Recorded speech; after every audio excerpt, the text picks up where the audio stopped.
Hiya guys, happy Friday and welcome back to my channel. Kwame Nkrumah once said that the media is supposed to be the mouthpiece for the people.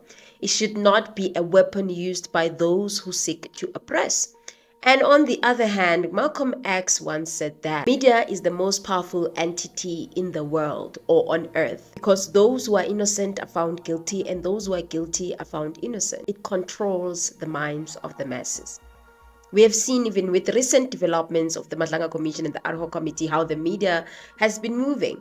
In this video, I wanted us to talk about the community, what the community says about these people such as Mkhwanazi and Senzo Mchunu versus what the media writes. As I've said that this article resurfaced in social media saying that Senzo Mchunu is a lost sheep, meaning that Senzo Mchunu is innocent. Senzo Mchunu didn't do anything.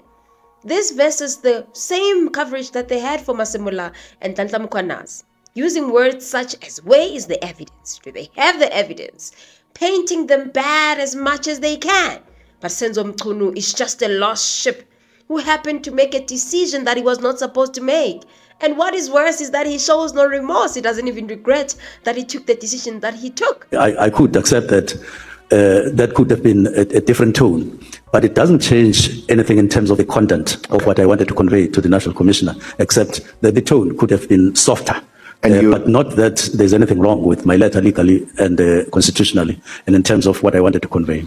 And you say you've accepted full responsibility for this, what's in the letter and the directive that you issued? I don't want to leave any doubt in terms of who wrote the letter and why was the letter written. I therefore take full responsibility. No, that's exactly why you're here. Yes. Because the committee is holding you to account. Even assure you that I was sober when I wrote this letter. And from the video that I've just played, you can see what is going on.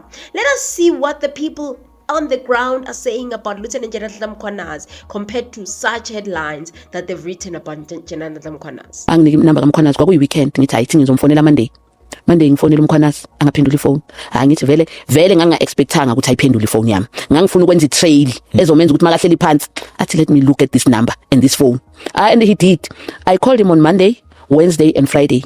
The following Monday yangena i-call vele office lakhe. This guy wangitshela ukuthi uMkhwanazi uthole your communication. Mama, how do we help you? Ngimtshela story. You know what that guy did? I really shame. I don't even have words. It was that Monday.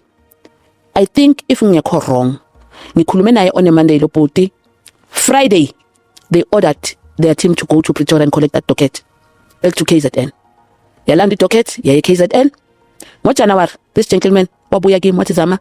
I want to come to Johannesburg and meet you before we start on this case. He couldn't make it, but in February he sent 2 ladies, it's like a forensic psychologist and another police lady to come and do assessment, and with other 2 gentlemen from the main office. I had a meeting with those guys maybe for 2 hours, and they left. That was February. Siyahamba isikhathi uyazi ke now. But what happened ukuthi into engakutshela yona, this guy assigned 2 detectives for me on the 10th of July. They drove bafika la eJoburg. They met with me. Ngaba relate a story. Ngicela ukukutshela ukuthi in a space of less than 30 days, as I'm sitting with you here, izinto ziphendukile. Not just the black community, because this whole thing does not have color. People believe in General Mkhwanazi. It doesn't matter who they are. This is proof that people believe in General Mkhwanazi. I'm just seeing lots of people on the social media, definitely black people, but also white people rallying behind this guy. His words, if it's, like I say, he's either the best actor ever, then we'll applaud him for being best actor in ever. But his words and posture, if it's true, and I think that's where you have to risk. If it's true, it's so big that I'm even willing to take a chance and be naive. Because he's saying, kill me. It's like the Jesus story almost. It's my time. No, he's heroic. He's literally more heroic than any movie you can find. South Africa is a movie, and this is the potential hero.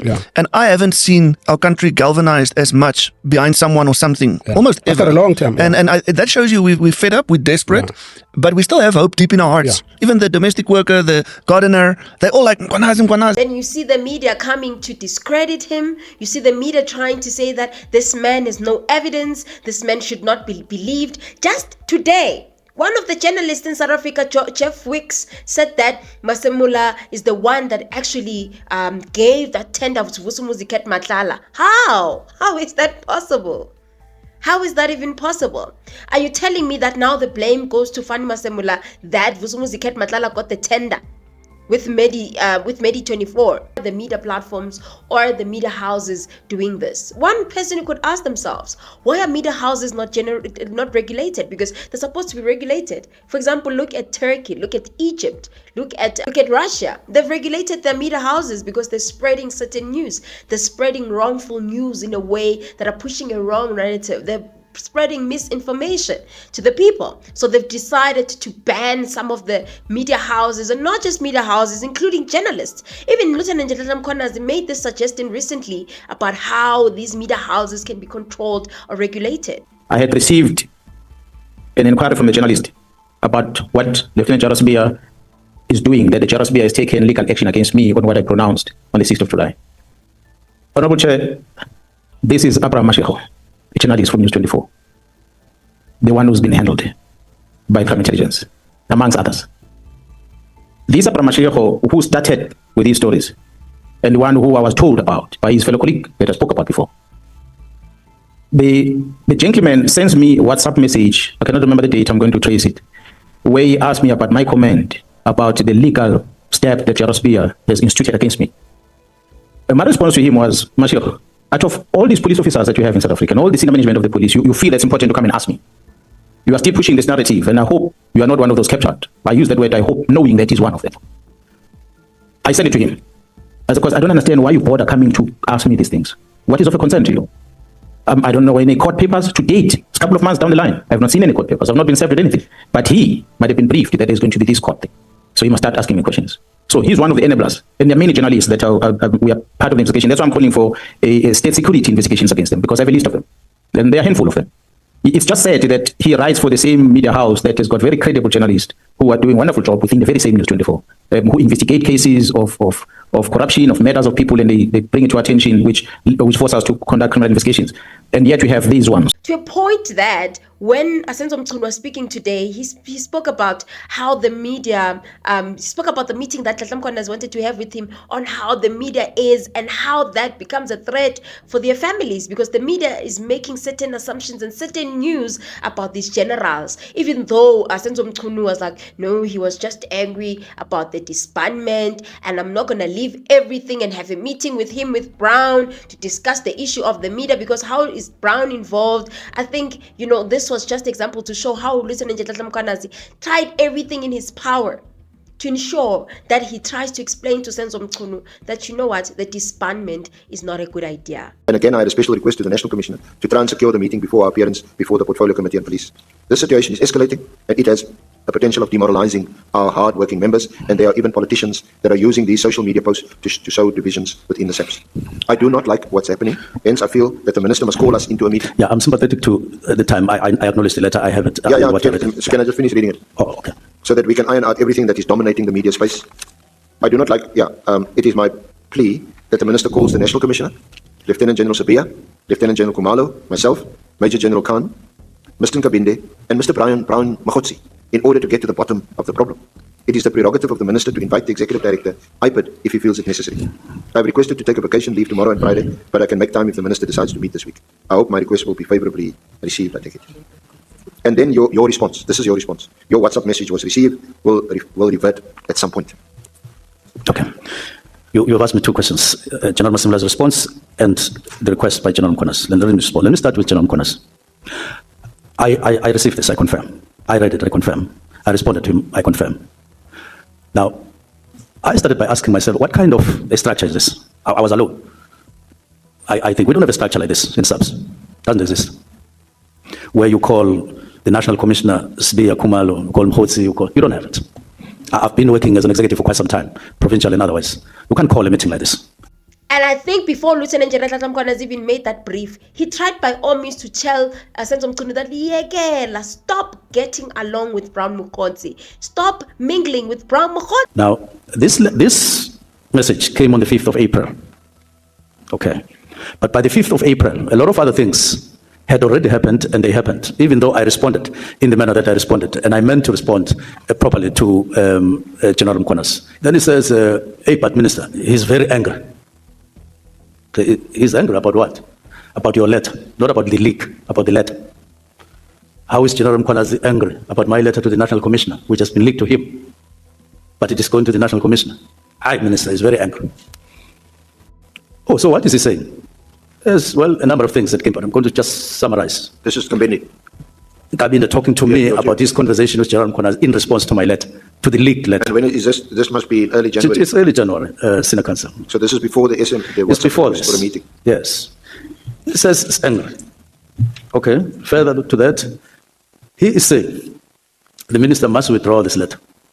He's talking to my chief of staff. Withdraw the letter. Yes, the letter of directives. Why? He is angry. He is angry. That was the running message to me. And I think more than anything, we can see how important public views are in comparison to the media.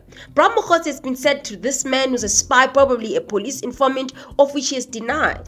And even the public, when yesterday he was being raided, defended him and said that let this man go, just allow this man to have his fair share at the Madlanga Commission or the adhoc committee. Must follow all the proper channels, and then if they, because Mkhwanazi has been engaging with SABC, they must engage. It's not like it's somebody who is hiding or somebody who is a fugitive. Mkhwanazi is around.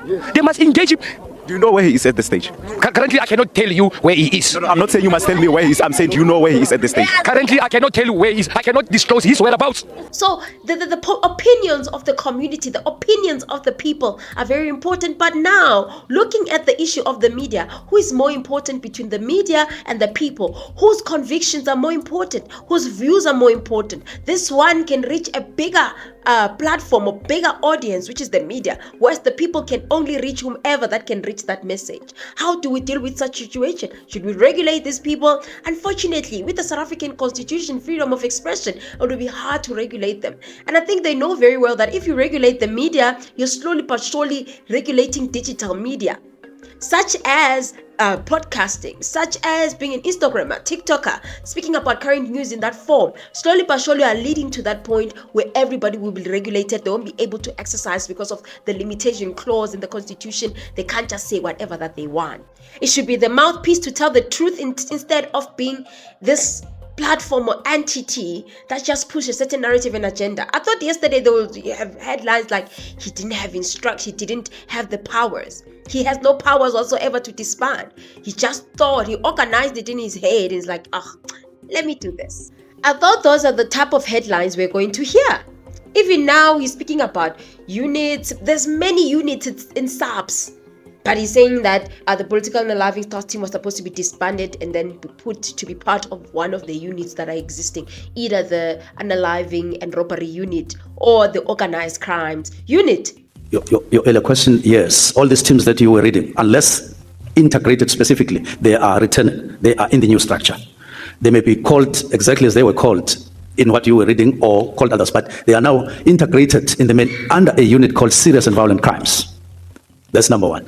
And the neighbor, in terms of functionality on the ground of the structure, their neighbor is organized crime. It is there. They work in tandem. But I want to add another feature. You know, there's DPCI, whose main core business is to deal with organized crime in South Africa. So we must guard against overlapping into DPCI. DPCI deals with, I think, 4 and 5 degree crimes. That is serious crimes. And subs deal with first degree, second degree, I think, and third degree, and they share. So there's sharing of responsibilities of organized crime between subs in that form and DPCI, which is a subs component, very important component on organized. He's talking about units, but when the evidence leader is leading evidence, there's just a lot of units, there's a lot of task teams, but he decided to disband the specific one. What about the others? What have they been doing? Are they successful more than the PKTT? It doesn't make sense, all of this, but you'll never find the media coming and giving us a big headline to say that he does not know what he's doing. He doesn't even understand his work. You never. So they're not the mouthpiece for us, because we as the public, we're speaking something different from what they say.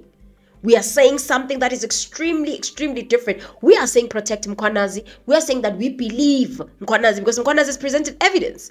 But what has Senzo Mchunu done?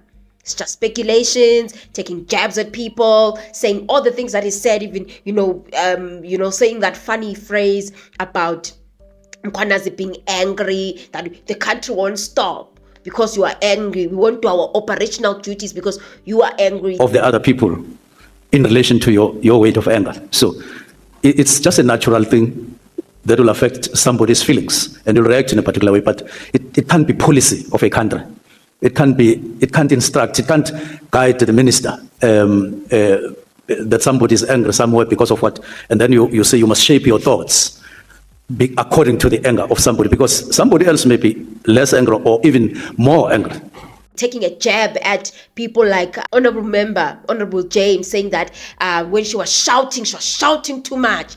Oh, guys, I was like, but that's not what you hear. Honorable James, for some time we couldn't talk because she raised her voice beyond anything that was alive here, even closing the chair of the portfolio committee. So we had to sit up straight and listen. That's not what you hear. The media is not going to report on that the minister focuses on trivial matters.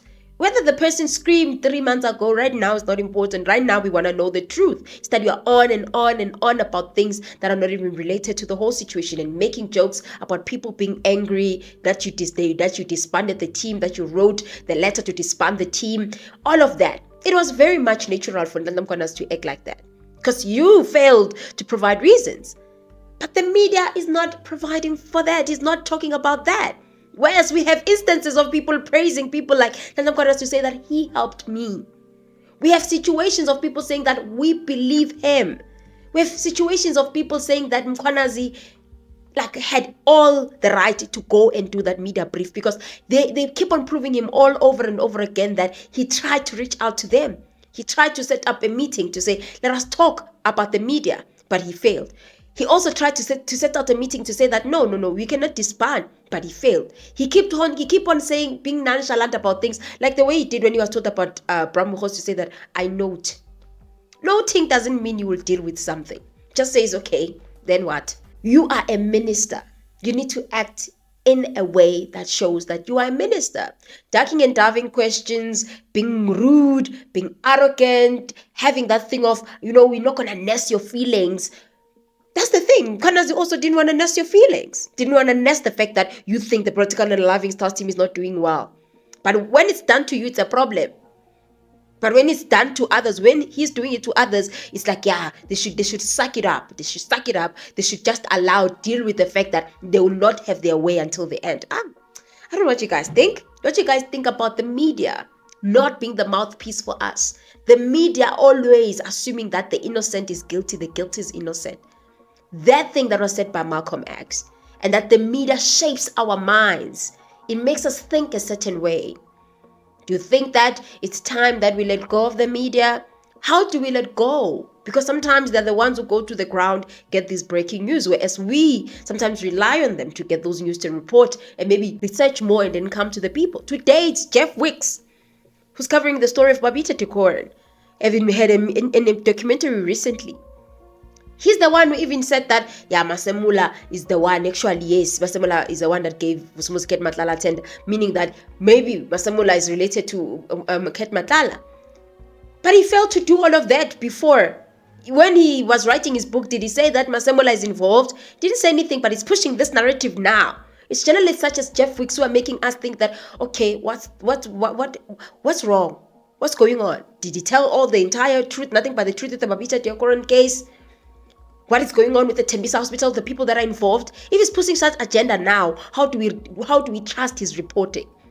People such as Jeff Wicks, for me, who are a problem, journalists like him. I don't know what you guys think, probably I'm biased. And if I'm biased, send me your thoughts. How am I biased and how do you think we could have looked at this? The different way on how we could scrutinize this whole situation.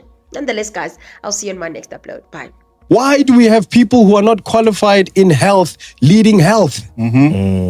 They don't know what the sector needs. You don't know what the sector... The person who's in charge of all of these funds has no medical qualification. Bruh, the health minister doesn't look healthy. Yo. Yeah, okay. The sports minister is unfit. The police minister is a criminal. So let's start at the core.